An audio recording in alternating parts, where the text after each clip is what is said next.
Black and white தமிழர்களுக்கு அன்பான வணக்கங்கள். இன்று நம்முடைய சிறப்பு விருந்தினராக அண்ணா திராவிட முன்னேற்றக் கழகத்தினுடைய செய்தி தொடர்பாளர் திரு கோவை சத்யன் இணைந்திருக்காங்க. சார் வணக்கம். வணக்கம். அதிமுக 2026 தேர்தல் நோக்கி சென்று கொண்டிருக்கு. இந்த நேரத்தில் KP முனுசாமி ஒன்று சொல்றாரு, 2026 நம்ம ஜெயிக்கலைன்னா சின்ன சின்ன கட்சிகள்லாம் என்ன ஆயிரும்னா பெரிய கட்சியாக மாறிடும், இது வாழ்வா சாவா போராட்டங்கிறாரு. அந்த அளவுக்கு அதிமுகவுக்கு இக்கட்டான சூழ்நிலையா? இக்கட்டான சூழ்நிலையில் அப்படி இல்லை. அந்த மாதிரி ஒரு பிம்பம் கட்டமைக்கப்பட்டதில் நம்ம விழுந்துடக்கூடாது. எந்த இயக்கமுமே தொடர்ந்து வெற்றி பெற்றே இருக்க போகிறதும் இல்லை, தொடர்ந்து தோல்வி பெற்றே இருக்க போகிறதும் இல்லை. அதாவது நம்ம எல்லா இடத்துலையும் என்ன சொல்கிறோன்னா, வீழ்வது தோல்வி அல்ல, வீழ்ந்த பின் எழாமல் போவதே தோல்வி. அதிமுக சரித்திரத்தில் எப்பெல்லாம் மிகப்பெரிய வீழ்ச்சி இருந்திருக்கோ அதுக்கப்புறம் இருக்கக்கூடிய எழுச்சி அதை விட மிக பெரியதாக இருக்கும். வெற்றி என்பது பெரியதாக இருக்கும். அதை நினைவில் வைக்கணும் அப்படிங்கிறத ரீஇன்ஃபோர்ஸ் பண்ணாங்க தலைவருக்கு. இது நடக்கக்கூடிய சம்பவங்கள் எல்லாம் நல்லா பாருங்கள். இது ஒரு பொதுக்கூட்டம் அந்த மாதிரி எல்லாம் கிடையாது. ஒரு கட்சியினுடைய நிர்வாகிகள் கூட்டம், தொண்டர்கள் கூட்டம். அந்த கட்சியில் நிர்வாகிகள் தொண்டர்கள் இருக்கும்பொழுது ஒரு பொதுக்கூட்டம் பொது மேடையில் பேசுகிற மாதிரி பேச முடியாது. அவர்களுக்கு உண்டான என்ன ஒரு மெசேஜோ, அவர்கள் எவ்வாறு அவர்களை மோட்டிவேட் பண்ணணும், தயார் பண்ணணும் அப்படிங்கிறது ஒரு உதாரணத்துக்கு ஒரு தனியார் நிறுவனத்தில் வேலை செய்கிறீங்க, சேல்ஸில் இருக்கார். தம்பி நீ டார்கெட் அச்சீவ் பண்ணினா வேலை காலி. இது யதார்த்தமாக இருக்க நிலவரம் ஒன்று. அந்த கம்பெனிக்கு வேலைக்கு போனாலே வேலை போயிடுன்னு சொல்லி தான் மிரட்டுவாங்கன்னு எவனும் போகாமல் இருப்பானா? அப்படி கிடையாது. ஒரு வழக்காடும் ஒவ்வொரு நடைமுறையும் அந்த இடத்துக்கு ஏற்ற மாதிரி மாறும். அதை நம்ம பூதாகரமாக பேசக்கூடிய நேரத்துலேயும் இது இல்லை. சின்ன சின்ன கட்சிகள்லாம் பெருசாகிரும் அப்படின்னு KP முனுசாமி பயப்படுற மாதிரி கட்சிகள் இருக்கா? ஒரு தேர்தலில் தோல்வி அடைஞ்சிருச்சா? உதாரணத்துக்கு சொல்ல பாருங்களேன். KP முனுசாமி பயப்படுற மாதிரி இருக்கா? நீங்கள் கேள்வி கேட்கும்போது கேட்குறவங்க உண்மையிலே KPM பயந்துட்டார் போட்டிருக்கு. அப்படி கிடையாது. KPM அவர்கள் அவருடைய அரசியல் அனுபவத்திற்கு சொல்லக்கூடிய விஷயங்களில் எவ்வளோ உண்மை இருக்குன்னு நீங்கள் ஒரு கேள்வி கேட்டிங்கன்னு வச்சுக்கோங்களேன், கேட்குறவங்களுக்கே அது வேறு மாதிரி புரியும். எல்லாமே வார்த்தை தான் பிரதர். ஒவ்வொரு அனுபவம் வாய்ந்த தலைவர்கள் என்ன பேசுகிறாங்க அப்படிங்கிற சித்தரிப்பு இப்போ ஊடகத்தில் வேறையாக இருக்குது. அப்படி KPM மாதிரி ஒரு வீரரெல்லாம் நீங்களாம் நினச்சி கடவுளோட நினச்சி பார்க்க முடியாது. அவரோட வாழ்க்கை வரலாம் உன்னிப்பாக பார்த்தீங்கன்னா தெரியும். அந்த மாவட்டத்தில் அவர் முன்னெடுத்த விஷயங்கள், போராட்டங்கள் சாதாரண விஷயம் கிடையாது. அதனால் இப்போதைக்கு இருக்கிற யங்ஸ்டர்ஸ்க்கு புரியணும் அப்படின்னா சில விஷயங்கள் நம்ம சொல்ல வேண்டிய நேரத்தில் சொல்கிற மாதிரி சொல்லித்தான் ஆகும். சரி, அது சித்தரிப்பு வேற மாதிரி இருக்கிறனால அது உண்மை கிடையாது. திண்டுக்கல் சீனிவாசன் இங்கே சொல்கிறாரு, எல்லாரும் மேடையில் இருக்கக்கூடிய எல்லாம் அமைச்சராக இருக்காங்க, மாவட்ட செயலாளராக இருக்காங்க, யார்கிட்ட பேசுன்னு தெரில, இவங்களுக்கெல்லாம் அமைச்சர் பதவி கொடுக்கணும்னா கேரளாவில் தான் கொடுக்கணும், ஒருத்தருக்கு ஒர்க்கு கொடுத்தா இன்னொருத்தர் வேலை பார்க்கணும், காசு எங்கேன்னு கேட்குறாங்க, யார்கிட்ட சொன்னாலும் காசு எங்கேன்னு முதல்ல கேட்குறாங்க அப்படிங்கிறாரு. காசு கொடுத்தா தான் அதிமுகவில் வேலை செய்கிறவங்க இருக்காங்களா? இப்படி எல்லாம் இருந்தால் இப்போ இதுக்கு 2,06,00,000 தொண்டர்கள் இருக்காங்க. அப்படின்னா யார் சொன்னாங்க? இதெல்லாம் இல்லை. அதாவது சில பேருடைய எதிர்பார்ப்புகள் கால சூழலுக்கு மாறி இருக்குது அப்படிங்கிறத நாசுக்காக கோடிட்டு காட்டுறாரு. திமுகவை பார்த்து நிறைய பேர் இங்கே கெட்டு போயிடாதீங்கிறாங்கிறத மறைமுகமாக சொல்கிறார். இயக்கம் என்பது பொது நலனுக்காக தன்னலன் மறந்து வருவது அரசியல் வாழ்க்கை என்பது. இது ஒரு பணம் சம்பாதிக்கும் இடம் அல்ல. அப்படிங்கிறத விட நீங்கள் எதிர்பார்ப்பு அப்படிங்கிறது தவறாக வச்சுக்காதீங்க அப்படின்னு ஒரு சிலர் தான் குறிப்பிட்டு சொல்கிறாரு. அதுக்காக ஒட்டுமொத்த இயக்கமும் அப்படின்னு அந்த இயக்கம் இந்த 53 வருஷம் இருந்திருக்கு, மாறி போச்சு. நாங்கள் MGR காலத்தில் 200 ரூபாய் கொடுத்தாச்சுன்னா நாங்கள் எல்லாரும் இருந்துருவோம். இப்போ மாறி போச்சு அப்படின்னா அவர் யாருடைய பீரியட் அவர் மறைமுகமாக சொல்கிறார்? அரசியல் நிகழ்வுகளில் ஒரு காலகட்டத்திலையும் எடுக்கக்கூடிய முன்னேற்பாடுகளுக்கு அரசியல் இயக்கம் தான் பின்னாடியிலேருந்து அவர்களுக்கு ஹெல்ப் பண்ணுவாங்க. இப்போ ஒரு மிகப்பெரிய மாநாடு நடக்குது அப்படின்னா அது அரசியல் இயக்கம்லேருந்து தான் அந்த மாநாடுக்கான உரிய ஏற்பாடுகள், செலவுகள் எல்லாம் அந்த இயக்கம் செய்யக்கூடிய விஷயங்கள் தான். அதைத்தான் அவர் குறிப்பிட்டு சொல்கிறாலே ஒழிய, ஒரு இயக்கம் என்று வந்தால் அதனுடைய வழிமுறைகள் என்ன, அது முந்தைய காலகட்டத்திற்கும் இப்போக்கு நிறைய உணர்வுபூர்வமாக இருந்திருக்கும். முன்னாடி காலகட்டத்தில் அப்படி தான் இருக்காங்க. ஆனால் இப்போ என்னங்கிறாங்கன்னா இயக்கத்தை பார்க்கக்கூடிய பார்வை மாறி இருக்கு அப்படிங்கிறதுக்கான ஒரு எக்ஸப்ஷனல் எக்ஸாம்பிள்ஸ் இதெல்லாம். புதுசாக அதிமுகவுக்கு சேர வரக்கூடியவங்க பணம் அப்படிங்கிறத மோட்டிவாக வச்சுருக்காங்களா? நான் என்ன கேட்குறேன்னா, எக்ஸப்ஷனல் எக்ஸாம்பிள்ஸ் எப்படி நீங்கள் பொதுவாக சொல்ல முடியும்னு கேட்குறேன். இதில் எக்ஸப்ஷனல் எக்ஸாம்பிள்ஸ் ஒரு 2,06,00,000 தொண்டர்கள் இருக்கிற இடத்துல யாரோ ஒருத்தர் 2 பேர் அவரை பார்த்து கேட்டிருக்கலாம், இந்த இயக்கத்தில் சேர்ந்தால் எனக்கு காசு கிடைக்குமா, காசு வருமானு கேட்டிருக்கலாம். அவர்களுடைய புரிதல் தவறாக இருக்குது. இதே ஒரு பொது வழியில் சொல்லியிருக்கலாம், இது போன்று கிடையாது, காலம் மாறுது, காட்சிகள் மாறும்போது எதிர்பார்ப்புகள் இவ்வாறு இருக்கக்கூடாது, இது ஒரு இயக்கம், மக்கள் இயக்கம் அப்படிங்கிறத சொல்கிறதுக்கான தவறு எதுவும் இல்லையா? அதில் சரி, மக்கள் கேட்காங்க, தொண்டர்கள். கட்சிக்குள்ளே ஷேரிங் நேரத்தில் சீட்ஸ் அதிகமாக கேட்குறாங்கன்னு கட்சியுடைய பணம் கேட்குறாங்க, 100 கோடி ரூபா கேட்குறாங்க, 50 கோடி ரூபா கேட்குறாங்க அப்படின்னு ரொம்ப வெளிப்படையாக சொல்கிறாரு. அது உண்மையாகவே அந்த மாதிரி ஒரு டாக்குமெண்டேஷனாக இருக்கா? இல்லை, நீங்கள் சொன்னதை நான் கேட்கல, பார்க்கல. இருந்தால் சொல்லுங்கள். அவர் அப்படி 100 கோடி 50 கோடி பேசுனா போட்டு காட்டுங்க, நான் வேணா பதில் சொல்கிறேன். நம்முடைய கூட்டணி வரணும்னு சொன்னால் அதுக்கு நிறைய வேதனை இருக்கார். எவன் வந்தாலும் சும்மா வரான். 220 சீட்டு கொடுங்க, ஒரு 50 கோடி கையில் கொடுத்துருங்க, 100 கோடி கொடுங்க, வேலையை நம்ம 7 நெல் அரிசி விற்கிற மாதிரி பேசுகிறாங்க. ஒரு வெளிப்படையாக சொல்கிறாரு. எல்லா கட்சிகள்லையும் சீட் ஷேரிங் அப்படிங்கிறது வரும், காசெல்லாம் கேட்குறாங்க அப்படின்னு வெளிப்படையாக மேடையில் பேசுகிறாரு. குற்றச்சாட்டு இன்னமும் இவரை சொல்லி இப்போ புதுசாக வந்த மாதிரி இல்லையே. எப்போல்லாம் தேர்தல் கிளம்புறதோ, எப்போல்லாம் கூட்டணி அமைய பெறுகிறதோ, அப்போல்லாம் இந்த விஷயம் வெளியே புது வெளியில் வர விஷயம் தானே. பாமக 350 கோடின்னு ஹேஷ்டேக் ஓட்டின காலம்லாம் கூட இருக்கு. இது இன்றைக்கி ஒன்றும் புதுசாக ஒன்றும் அவர் சொல்லலையே. திமுகவுடைய ஊழல் இந்த மாதிரியான அரசுக்கு எதிராக இருக்கக்கூடியவங்கள்லாம் என் பக்கம் வரலான்னு எடப்பாடி பழனிசாமி அவர்கள் டைரெக்டாக பேசுகிறார். அதே நேரத்தில் காசு கொடுத்தா தான் வருவாங்க அப்படின்னு திண்டுக்கல் சீனிவாசன் பேசுகிறாரு. இல்லை, இது கால சூழல் மாறி இருக்குது. இது நடந்திருக்கு அப்படி இல்லை, இது நடக்கவே இல்லைன்னு யாருனாலையுமே உறுதியாக சொல்ல முடியாது. யாருனால சொல்ல முடியாது உறுதியாக? இந்த மாதிரி ஒரு விஷயமே இல்லை அப்படியோ, இல்லை இந்த மாதிரி விஷயந்தான் அப்படிங்கிறத உறுதிப்படுத்த யாருனால முடியும்? காலசூழல் மாதிரி இருக்கும்போது சில கூட்டணி கட்சிகளோட எதிர்பார்ப்பு இந்த மாதிரி இருக்குது. ஏன்னா பணம் கொடுத்தா தான் ஜெயிக்க முடியும்னு மக்கள் நினைக்க ஆரம்பிச்சிட்டாங்க. கட்சிகளும் அதை நினைக்க ஆரம்பிச்சிட்டாங்க. கூட்டணி கட்சிகளுக்கு அந்த பலம் இருந்தாலும் அவர்களுக்கு ஒரு மிகப்பெரிய உதவியாக இருக்கும் அப்படின்னு நினைக்கிற காலங்கள் இருக்குது. மாறி இருக்குன்னு கால சூழல் மாறியது, எதிர்பார்ப்புகள் மாறியதே அவரோட பாணியில் அவர் சொல்கிறாரு. ஒரு கட்சியோட செய்தி தொடர்பாளராக இயக்கத்தை பற்றி கேளுங்க நான் சொல்கிறேன், எடப்பாடியாரை பற்றி கேளுங்கன்னு சொல்கிறேன், எடப்பாடியார் எடுத்த முடிவுகள் பற்றி கேளுங்க சொல்கிறேன். கட்சியில் இருக்கக்கூடிய ஒரு மூத்த நிர்வாகியாக இருக்கட்டும், வேறு யாருக்கும் அவர் என்ன இப்படி சொல்கிறாங்க அப்படி சொல்கிறேன்னு பதில் சொல்கிறது என்னோட வேலை இல்லை. அதுக்காக நான் செய்தி தொடர்பாளராக இல்லை. எடப்பாடி பழனிசாமி என்ன சொல்கிறாருன்னா, கூட்டணிகள் வந்துடும் அப்படிங்கிறாரு. நான் உருவாக்கிடுவேன், பாஜக வேண்டாம், திமுக டைரக்ட் அரசியல் எதிரி, மற்ற கட்சிகளை விமர்சிக்க வேண்டாம்னு சொல்கிற நேரத்தில் விஜய் கட்சி கூட்டணிக்கு வந்துடும் அப்படின்னு பெரும்பாலாக பேசப்பட்டுச்சு. ஆனால் விஜய் கட்சியிலேருந்து நோ, இப்போதைக்கு அதிமுகவில் கூட்டணி இல்லை அப்படின்னு சொல்லிட்டாங்க. அப்போது அதிமுக வேறு எந்த கட்சியில் தான் கூட்டணிக்கு கொண்டு வரணும் அப்படின்ட்டு இருக்காங்க. 15 மாதம் இருக்குது எலெக்ஷனுக்கு, இப்போவே எப்படி முடிவு தெரியும்? தேர்தல் பணிகள்லாம் தொடங்கிட்டாங்க. என்ன யார் தொடங்கணும்? களப்பணிகள்லாம் நடந்துட்டு இருக்காங்க. அந்த கூட்டத்தில் நான் களப்பணிகள்லாம் எப்போது ஆரம்பிச்சிச்சு? களப்பணிக்கும் கூட்டணிக்கும் என்ன சம்மந்தம் இருக்குது? ஒரு இயக்கம் அது அவங்க களப்பணியும் செஞ்சு தான் ஆகணும். அது எடப்பாடியார் செய்கிறாரு. 1.5 கோடி தொண்டர்களை இன்றைக்கி 2 கோடி 6 லட்சம் தொண்டர்களாக மாற்றிருக்காரு. களப்பணிகள் நடந்துக்கிட்டு தான் இருக்குது. அது ஒரு அரசியல் இயக்கத்தோட அடிநாதம், உயிர் நாடி, அதான் களப்பணிகள் இருந்துகிட்டே தான் இருக்கும். களப்பணிகளுக்கு என்றைக்குமே ஓய்வே கிடையாது. கூட்டணிங்கிறது அந்த தேர்தல் சூழல் அமைய பெறும்போது தானே வரும். இன்னும் 1.5 வருட ஆட்சி இருக்குல்ல, ஆளுங்கட்சியோட ஆட்சி இருக்குது. அதில் கூட்டணின்னு வேறு இருக்காங்க, அதிகாரம் இன்னும் இருக்குல்ல. அது மாறக்கூடிய டைனாமிக்ஸ்னு மாறக்கூடிய காலங்கள் வரும்போது தானே கூட்டணி கணக்குகள் மாறும். இப்போவே எப்படி மாறும்? இப்போ எல்லாம் மாறாது. இந்த கூட்டணி கணக்குகள் மாறும் அந்த இடத்துல தான் திருமாவளவன் சமீபத்தில் ஒரு பேட்டியில் சொல்கிறாரு, யாருமே அதிமுக கூட போகவில்லைன்னா பாஜக எப்படியாவது அதிமுக கூட கூட்டணிக்கு சேர்ந்ததுக்கு பெரிய முயற்சி எடுத்துக்கொண்டு இருக்கு, மற்ற கட்சிகள் போகாத பட்சத்தில் அதிமுகவுக்கு வேறு வழி இல்லாமல் சூழல் உருவாகிடும் அப்படின்னு ஒரு ஸ்டேட்மெண்ட் கொடுக்குறாரு. இது அடிப்படை தவறு இதில் இருக்குது.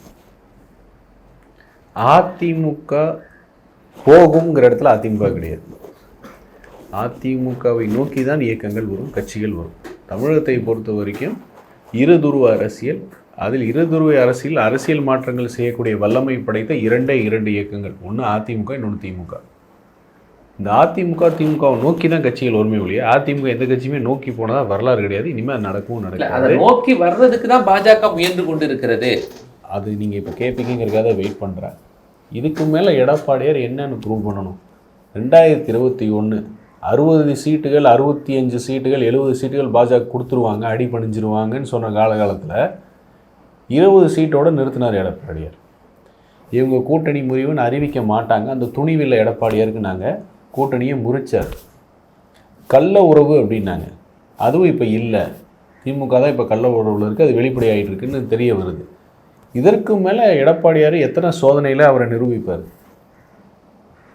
இதை ஏன் இது வந்து மக்கள்கிட்ட போய் சேரக்கூடாதுங்கிறதுல வந்து ரொம்ப குறிக்கோளோட சில பேர் இருக்காங்க. குறிப்பாக திமுக, குறிப்பாக ஊடகத்தை சார்ந்த சில பேர். ஒரு கட்சியினுடைய பொதுச் செயலாளர் அறிவித்து அதன் முடிவே இறுதி. இது இன்னும் எத்தனை பரிசோதனையை தாண்டி அவர் வந்து இதை வந்து நிரூபிக்கணும் இல்லைங்கிறது. இதுதான் யதார்த்தம். 24 மட்டும் இல்லை, 26லையும் கூட்டணி இல்லைன்னு சொன்னார். அதுதான் உண்மை. எப்படி புரட்சி தலைவி அம்மா ஒரு முடிவு எடுத்தால் தீர்க்கமாக இருக்காங்களோ அதே மாதிரி தான் எடப்பாடியார் முடிவு எடுத்தது தான் அப்படிங்கிறத தெளிவாக இருக்கார். கட்சியினுடைய கொள்கைக்கு மாற்றா இருக்காரு, ஆர்எஸ்எஸோட தொடர்பில் இருக்கிறாரு, பாஜகவோட ரொம்ப நட்பு பாராட்டுறாரு அப்படின்னு சொல்லி தளவாய் சுந்தரத்தினுடைய எல்லா பொறுப்புகளையும் நீக்கினாங்க.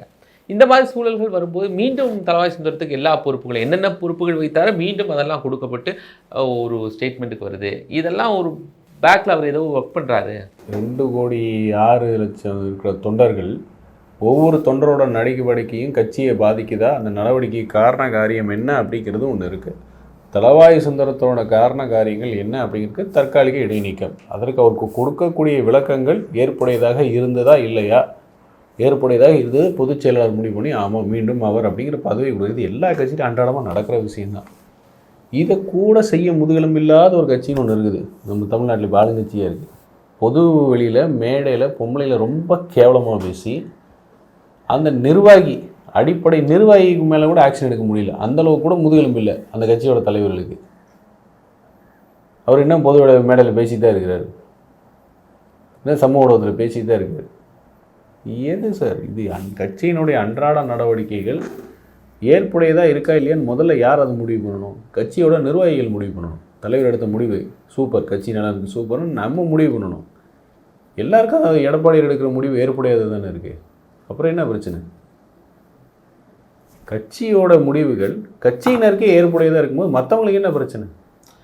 ஜெயலலிதா இருக்கக்கூடிய காலகட்டத்தில் ஜெயலலிதா யார் அனௌன்ஸ் பண்ணாங்களோ அவங்களுக்கு எல்லாரும் சேர்ந்து ஒர்க் பண்ணுவாங்க.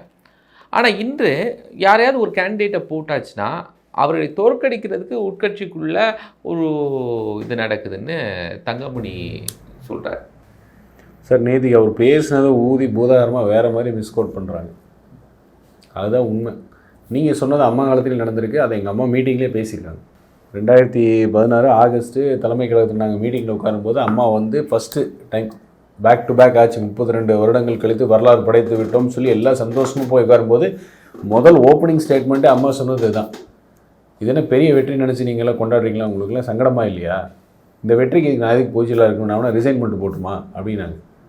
இது ஒரு வெற்றி நம்ம நினச்சி சந்தோஷப்படுமா? நம்மளுக்குலாம் வெக்கமா இல்லையா? யாரெல்லாம் உள்ளடி வேலை பார்த்தீங்கன்னு எனக்கு தெரியும். இவர் ஜெயிக்கக்கூடாதுன்னு எதிர்மறையாக வேலை பார்த்த ஆட்கள் வரைக்கும் எனக்கு தெரியும். தெரியாதுன்னு நினச்சிட்ருக்கீங்களான்னு சொல்லி இது அம்மா பேசுனது. யார் இல்லைன்னு சொன்னோம்? இது எல்லா கட்சியிலும் இருக்கிற விஷயம் சார். அரசியலோட அடிநாதம் சார். இன்னொருத்தர் வரார் அப்படின்னா அவருக்கு எதிராக வேலை செய்கிறதுக்கு ஒரு 100 பேர் இல்லை 1000 பேர் இருப்பாங்க சார். அது இல்லாமல் எப்படி இருக்கும் அரசியல் இயக்கம்? அதுதான் அரசியல் இயக்கத்தோட உயிர் நாடி. அப்போ தான் ஒருத்தர் செய்கிறது தவறா தப்பான்னு தெரிய வரும். போட்டிகள் மிக கடுமையாக இருக்கக்கூடிய களம் வந்து அரசியல் தான். அதையும் தாண்டி மேலே வந்து ஜெயிக்கிறது தான் ஆளுமைங்கிறது. அதனால தான் கிளை கழக செயலாளர் பொதுச் செயலாளர் வந்து சாதாரண விஷயம் கிடையாது. எவ்வளோ இந்த மாதிரி உள்ளடி வேலையெல்லாம் தாண்டி வந்து மேலே வந்து அவர் நின்றுருப்பார். இது வந்து அடிப்படை சார். இதுக்கு மரியாதைக்குரிய அண்ணன் தங்கமணி என்ன சொல்கிறாரு? திருச்சியில் இந்த மாதிரி ஆலோசனை சொல்ல வந்திருக்கோம். இந்த 2 தொகுதியில் நீங்கள் வந்து உங்களுக்கு இருக்கிற டிஃப்ரென்ஸ் ஆஃப் ஒப்பீனியன் சொல்கிறோம். இந்த பொறாமைகள் போட்டிகள் இதெல்லாம் மறந்து வேலை செய்யுங்க. அப்படி மறந்து வேலை செய்யலைன்னா இந்த 2 தொகுதியிலும் நம்ம எதிர்கட்சியாக தான் உட்காரணும்னு நல்லா போட்டு பாருங்க அந்த வீடியோவை. உடனே தமிழ்நாடு ஃபுல்லாக அதிமுக எதிர்கட்சியாக தான் உட்கார போகுது 26 தங்கமணி சொன்னான்னு சொல்லி எல்லாத்தையும் திருச்சி மாற்றி விட்டாங்க. வேலை முடியாது. நல்லா போய் கேட்டு பாருங்கள். திருச்சியில் இருக்க இந்த 2 தொகுதியில் எல்லாம் நீங்கள் வந்து மறந்து வேலை செய்யுங்க, இல்லைன்னா இந்த 2 தொகுதியில் நம்ம எதிர்கட்சியாக தான் இருக்கணும்னாரு. 2 தொகுதின்னு சொல்லியே சொல்கிறார். 2026 இப்போ நம்ம வந்து அதிமுக எதிர்கட்சியாக தான் உட்காரணும்னு சொல்லி அந்த 2 தொகுதிங்கிறத மறந்துட்டாங்க. அந்த வார்த்தையை மட்டும் எடுத்தாங்க. 2026 தங்கமணியும் சொல்கிறார் அதிமுக எதிர்கட்சியாக தான் இருக்கும். இப்போ உண்மையை பேசுகிற ஊடகமே விளக்கண்ணையை கண்ணில் விட்டு தேட வேண்டியதாக இருக்குது. நிலைமை அப்படி ஆகிப்போச்சு. இப்போது இருக்கக்கூடிய தேர்தல் களம் ஒரு 5 முனை போட்டியாக சொல்கிறாங்க. பட் ஒரு திமுகவை சின்ன திருத்தம் 5 முனை 5 முனை 6 முனை ஈட்டி முனையெல்லாம் ஒன்றும் கிடையாது. ஒரு ஈன வெங்காயம் கிடையாது. 2 முனை போட்டி தான். திராவிட முன்னேற்ற கழகம் அதிமுக இது மட்டும்தான். அவ்வளோதான். 2 முனை போட்டி தான். இந்த 5 முனை 6 முனை கத்தி முனை இதெல்லாம் ஒன்றும் கிடையாது. ஃபார்ம் ஆக முடியாது. ஒன்றும் கிடையாது. விஜய் பக்கம் யாரும் போயிட மாட்டாங்க. சார் புதுசாக கட்சி ஆரம்பிச்சார் ஆட்சி பிடிச்சாருன்னு சொல்லுங்கள் சார். அந்த அளவுக்கு கட்டமைப்பு இருக்குன்னு மட்டும் சொல்லுங்கள், நான் ஒத்துக்கிறேன் நீங்கள் சொல்கிறது. சார் இப்போ தான் குழந்தை பிறந்திருக்கு, தவளட்டும், நடக்கணும், ஓடணும், ஓடினதுக்கப்புறம் இன்னொருத்தரோட போட்டி போட்டு ஜெயிக்கணும். ஒரு மாநாடே ரொம்ப பிரம்மாண்டமாக கட்டிட்டாங்க சார். மாநாடு பிரம்மாண்டம் அப்படிங்கிறக்கா சார் வடிவேல் வராத கூட்டம் அப்படி பார்த்தா வடிவேல் தான் சார் முதலமைச்சராக இருக்கணும். அதுக்கான விஜய் வந்து இறக்கி பேசலை. அவர் இப்போ தான் முதல் தடவை அரசியல் களத்துக்கு வந்திருக்காரு. அவருடைய வரவேற்பு, அவருடைய தொண்டர்கள் வந்திருக்காங்க, ஆர்ப்பரிச்சிருக்காங்க. வாழ்த்துவோம், வரவேற்கணும். ஜனநாயகத்துக்கு நல்ல விஷயம். விஜயுடைய வருகையை திமுக கொஞ்சம் பயப்படுது, அதிமுக பயப்படுதா? நம்ம எதுக்கு பயப்படணும்? வரவேற்கிறோங்கிறேன், சந்தோஷப்படுறோம். ஒரு பொது வாழ்க்கையில் ஒருத்தர் பிரபலம் வராருன்னா ஜனநாயகத்துக்கு ரொம்ப நல்லது, மக்களுக்கு ரொம்ப நல்லது. அப்பா மகன் பேரன் கொள்ளு பேரன் சொல்லி மன்னராட்சியே போயிட்டு இருந்தால் நல்லது கிடையாது. அது அழிவின் அறிகுறி. அது அந்த குடும்பத்துக்கு அழிவின் அறிகுறி மட்டும் இல்லை, மக்களும் சரி அந்த மாநிலத்துக்கான அழிவின் அறிகுறி. ஒரு குடும்பத்துக்கு கையிலேயே வந்து ஆட்சி அதிகாரம் போச்சுன்னா ரொம்ப தவறு. அது விஜய் வரட்டும். எதுக்கு திமுக கழகத்தில் இருக்குன்னா, எங்கே திரைத்துறையிலேருந்து வர்றாரு விஜய், அதே துறையில் இருக்கிற ஒருத்தர் தான் இப்போ துணை முதல்வராக இருக்கார். கம்பேரிசன் வரும்ல. இப்போ வரும்போது இப்போ துணை முதல்வர் இருக்க ஒரு பெரிய ஜீரோன்னு தெரிஞ்சு போயிரும்ல. பயம் இருக்க தான் செய்யும், பார்த்தான் செய்யும் பயம். உள்ளே நடக்கக்கூடிய எல்லா விஷயத்தையும் பொதுச் செயலாளர் பேசிட முடியாது. ஆனால் பொதுச் செயலாளரோடு அப்படியே நெருக்கமாக இருக்கக்கூடியவங்க கூட்டணி ஃபார்ம் பண்ணுறது இவ்வளோ சவாலான விஷயம் அதிமுகவுக்கு இப்போ ஏற்பட்டிருக்கு அப்படின்னு ஒரு வருந்தி பேசுகிறதெல்லாம் இருக்குல்ல. இல்லை கூட்டணி முன்னாடி பாய்ஸ் கார்டனில் வந்து உட்கார்ந்து காவல் இருப்பாங்க, இல்லைன்னா இவங்க போய் இது பண்ணுவாங்க. பட் பேசுகிற இவ்வளோ டென்ஷனாக இருக்குது, அது மண்டையை பிடிச்சிட்டு இருக்காங்க கூட்டணி பேச்சுவார்த்தை. எடப்பாடியார் ஆல்மோஸ்ட் கூட்டணி கணக்கை முடிச்சிட்டாரு. எனக்கு தெரிஞ்ச வரைக்கும் எடப்பாடியாரோட கணக்கு மிக துல்லியமாக, மிக சரியாக புள்ளி விவரங்களோட உட்காந்து ரெடி ஆகிட்டாரு. பேச்சுவார்த்தையில் துவங்கவே இல்லை அப்படிங்கிறதுலாம் கிடையாது. திமுகவை சேர்ந்த அனைத்து கூட்டணி கட்சிகளும் தொடர்பில் இருக்கிறார்கள், உண்மை. பேச்சுவார்த்தை இருக்கிறார்கள், இருக்கு, உண்மை. ஆனால் தொகுதி பங்கீடு பேச்சுவார்த்தை வரைக்கும் வராது. இப்போ வராது. அது இப்போதைக்கு ஃபீலர்ஸ் தான் வரும். நீங்கள் சொன்னீங்களே ஒரு திருமாவளவன் ஒரு மேற்கோள் எடுத்து காட்டிங்களே, அதே திருமாவளவன் கூட்டணி மாற்றம் இல்லைன்னு சொன்னான்னு சொல்லி உடனே ஊடகத்தில் எல்லாம் பெருசாக பேசினாங்கல்ல, ஒரு 2 வாரத்துக்கு முன்னாடி பேசினாங்கல்ல. ஆமாம். ஆனால் அதே மரியாதைக்குரிய திருமா அவர்கள் 2 நாளைக்கு முன்னாடி ஒரு பேட்டி கொடுக்குறாரு. நாங்கள் இன்னும் இந்தி கூட்டணியில் தான் தொடர்கிறோம் அப்படின்னாரு. நான் கொஞ்ச நேரம் முன்னாடி உங்களை சொன்னேன், தமிழகத்தில் 2 பெரும் திராவிட இயக்கங்கள் தான் தலைமை கூட்டணிக்கு அப்படின்னு. இல்லையா? யாராக இருந்தாலும் அதிமுக தலைமையில் கூட்டணின்னு தான் பேசுவாங்க. இப்போ பூடகமாக சுட்டி காட்டுறாரு, நாங்கள் இந்தி கூட்டணியில் இருக்கிறோம் அப்படின்னா இந்தி கூட்டணியில் திமுகவும் ஒரு அங்கம் தான். திமுக கூட்டணி அப்படின்னு பேசலை. வித்தியாசம் நிறைய இருக்குது. அரசியல் களத்தில் இருக்கிறவங்களுக்கு நிறைய பேருக்கு புரியும். அதனால் களம் மாறுகிறது அப்படிங்கிறது உண்மை. இந்த மாற்றம் வந்து சில பேருக்கு வந்து அச்சத்தை ஏற்படுத்துது. இந்த மாற்றம் நடக்கக்கூடாது அப்படிங்கிற நிறைய பேர் விரும்புகிறாங்க. அதனால அதுக்கான முன்னேற்பாடுகள், அதற்கான முனைப்புகள், அதற்கான விளம்பரங்கள் எல்லாம் ஓடிட்டு தான் இருக்குது. ஓடட்டும். அதில் எடப்பாடியார் ரொம்ப தெளிவாக இருக்கார். எந்த பதட்டமும் இல்லை, எந்த சலசலப்பும் இல்லை, சந்தோஷமாக கரெக்டாக நீட்டாக போய் உட்கார்ந்து பேசினா அவரிடம் நாம் கிடைக்கிற நம்ம ஒரு 5 நிமிஷம் 10 நிமிஷம் நம்ம பேசுகிறதுல அவருக்கு வந்து தொலைநோக்கு பார்வை எந்த மாதிரி இருக்குங்கிற வரைக்கும் மிக தெளிவாக அவர் கூட இருக்கிறவங்களுக்கு எல்லாருக்குமே தெரியுது. அவரோட கணக்கு எந்த இடத்துல கரெக்டாக அந்த கணக்கு கொண்டு வராத வரைக்கும் தெரியுது. கொண்டு வந்துடுவார் 100%. எல்லாருமே வந்து எடப்பாடியாரை அண்டர் எஸ்டிமேட் பண்ணது தான் உண்மை. அவர் முதல்வராக வரும்பொழுது உண்மை தானே அது. இவரை முதல்வரா, இவர் யாருன்னே தெரியலையா, அப்படி இப்படின்னு பேசினவங்களாம் இருக்காங்க. அதுக்கப்புறம் வந்து பரவாயில்லையே நல்லா பண்ணுறாரு, நான் பண்ண ஆரம்பித்து கொரோனா முடிஞ்சதுக்கப்புறம் நல்லா பண்ணார்ப்பா, அருமையாக பண்ணார் அப்படின்னு. அதுக்கப்புறம் ஆட்சி மாற்றத்துக்கு அப்புறம் 1 வருஷம் கழித்து அவரே பரவாயில்லைங்கிற பேச்சு வரைக்கும் வந்துச்சு. கட்சியில் பொதுச் செயலாளர் வரும்போது இல்லை நிற்காது, தாங்காது, இது ஜாதி கட்சி பிரிஞ்சிரும், உடஞ்சிரும், அப்படி இப்படிங்கிற அந்த சவால் இருக்கும்போது கூட 1.5 கோடி தொண்டர்லேருந்து 2 கோடி தொண்டர்களாக மாற்றி காமிச்சார். கட்சியில் இவங்க போயிடுவாங்க, அவங்க போயிடுவாங்க, இப்படி பிரிஞ்சிடும் அப்படின்னு என்னெல்லாம் குற்றச்சாட்டு அவர் மேலே வச்சோமோ, என்னெல்லாம் நரேட்டிவ் அவங்க மேலே வைக்க முயற்சி பண்ணாங்களோ எல்லாத்தையும் உடைச்சார். சத்தம் இல்லாமல் உடைச்சார். எங்கேயுமே வந்து ஒரு விளம்பரம் கிடையாது, ஒரு போலி நடிப்பு கிடையாது, ஒரு பொய் ஸ்டேட்மெண்ட் கிடையாது. ரொம்ப தெளிவாக, ரொம்ப நிதானமாக, சாமர்த்தியமாக, சாணக்கியத்தோட எல்லாத்தையும் முறியடிச்சிட்டு வர்றாரு. அதே தான் இப்போ 2026 அதான் நடக்கும். என்ன சொல்ல போகிறாங்க, இப்போ 2026 இன்னும் இப்படி ஒரு வெற்றி வந்துருச்சு, இவர் பண்ணிட்டாரே சாதிச்சாரேங்கிற பேச்சு கண்டிப்பாக வரும். நீங்களும் இருக்க தான் போகிறோம், அந்த ஃபீல்டில் இருக்க தான் போகிறோம், பார்க்காமலே போகிறோம். பாருங்கள். நன்றி. நேர்களை மற்றும் நிகழ்ச்சி சந்திக்கலாம். நன்றி.